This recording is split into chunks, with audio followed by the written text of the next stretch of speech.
Times are changing, rearranging. Hearts will never know.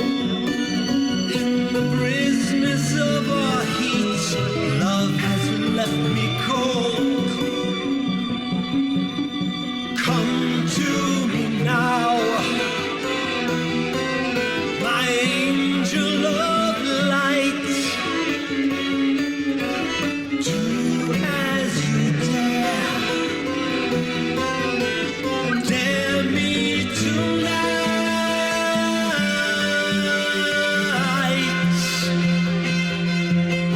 Come take my pain, no end in sight. Do as I dare me tonight.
New York City, 1964.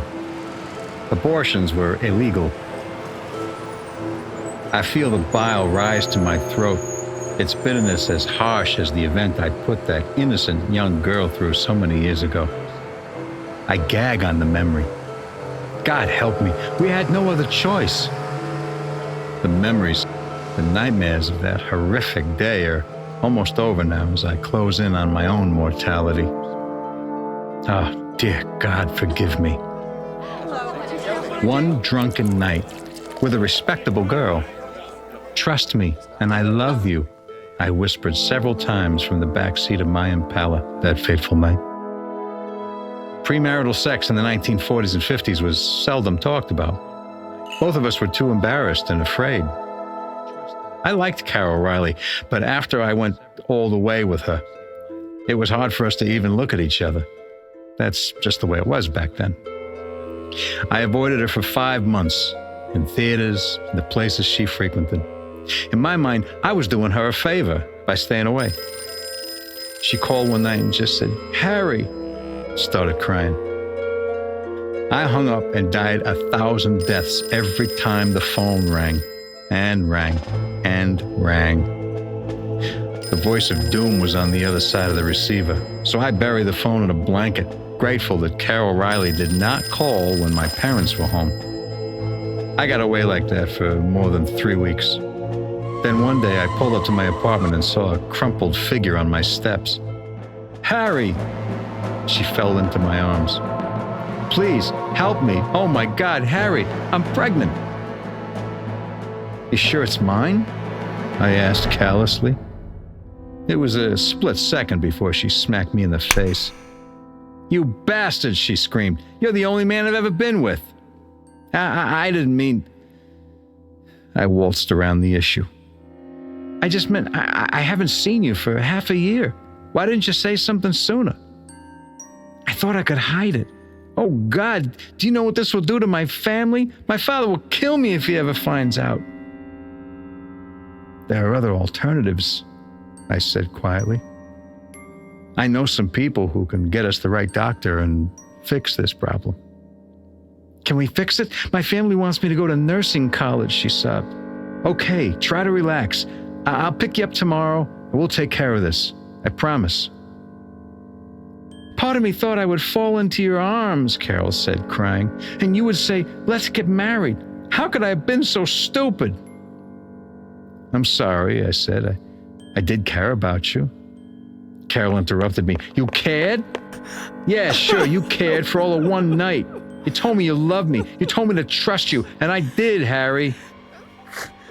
Well, I meant it. But I didn't think anything would happen. Either did you, I guess. We just didn't, think. Look, Harry, just make this right. I picked her up the next day. I made a few calls, and friends told me about a couple of gypsy women that did abortions, but I wanted to go to a real doctor. Somebody told me about a Park Avenue doctor that did this type of thing, but it was not cheap. I borrowed from everyone I could think of. Carol was sitting in the car apathetically, accepting her fate like a guilty prisoner headed towards the guillotine. It was dusk when we stepped into upper crust office in Manhattan. Carol went into a brightly lit examining room. The doctor went in and examined Carol. She whimpered, and when he came out, he was wiping away sweaty beads trickling from his forehead. He tried to look me in the eyes, but couldn't. Hot one today, he smiled. Listen, you should have brought her months ago. I don't know if I can do this. An abortion at this stage is quite risky. She's well into her 6th month, and the fetus seemed quite healthy. Here's $500. I handed the doctor the envelope. It's not the fee. I mean, even if you offered me more, I don't think I should. The risk is so great. Well, Doc, I'm offering you more.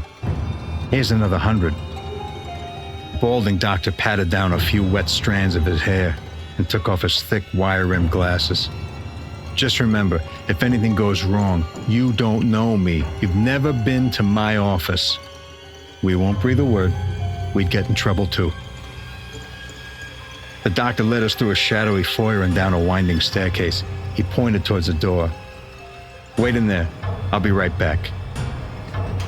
Inside the brightly lit room was an antique examining table with bronze stirrups. The surrounding shelves were stacked with tongue depressors, bottled metal instruments, and various sized syringes. The doctor soon returned in full medical regalia, a crisp white coat and a shiny stethoscope. He quickly put on clear plastic gloves. I suddenly felt sick and grabbed the doctor's arm and pulled him to the side. Doc, I said, will this hurt her? The doctor did not like being touched and quickly pulled away. I'll try to minimize the pain, but I'm injecting the womb with a hormone called prostaglandin. It will cause her to go into premature labor. She'll push and expel the fetus and placenta, so there will be discomfort. I waited outside the room, sickened by what I had done to her. I couldn't help but think of the irony. I was pacing like an expectant father. About an hour later, the doctor opened the door. Carol lay on the metal table in a blood-smeared nightgown. She was heavily sedated with Demerol. A soft, drunken lullaby fell from her lips. Sleep, my child, and peace attend thee all through the night. The doctor was shaken. He looked confused and shocked. This has never happened before. He squirmed. Sometimes I inject the fetus, but I never had one so late. At this stage, I never... You see, I don't like to endanger the mother. She was... I just thought... This has never happened to me before. Look at it. Remarkable. Doctor, what the hell are you talking about? Unbelievable. The doctor trembled. The fetus, it's alive. A premature fetus cannot live through this procedure. Look at him. Doctor. I turned away to avoid gazing at the creature cradled in the doctor's hand. Do something, damn it, and do it now! The doctor touched the baby's fingers and marveled at the delicate shape. What exactly do you propose we do? Get rid of it! I screamed. I can't do that, the doctor said. Let's calm down and make a rational decision. I grabbed the wastebasket can and threw the garbage out of the bag. I held the bag open and tilted my head away. Put it in there, now! All right. The doctor placed the struggling fetus in the bag. The doctor put his hands up in surrender. I don't know anything. Just get the hell out of here. She'll wake from that anesthesia in a half hour. Take her. Go! I had to carry her to the car and put her in the back seat. I lay the bag next to me on the passenger seat. It moved and crackled as I sped down the avenue. My head was pounding and my stomach burned with a lava like bile as the rain-glistened streets all started to look the same. I was looking for a dumpster, a familiar green dumpster. Finally, I found one. I stopped the car and took the bag out. I turned in all directions, and not seeing any signs of life, I tossed the bag into the city dumpster, where all of life's discardings, big and small, were swallowed up into the great unknown. I frantically jumped back in my car. Carol lay on my blood-stained upholstery. I kept thinking of her old man and how Catholic he was. She groggily came to. I told her everything had gone well and to get some rest. I dropped her at her doorstep. I never saw her again, nor could I ever forget that day. God sent me a reminder every night. The dream was always the same.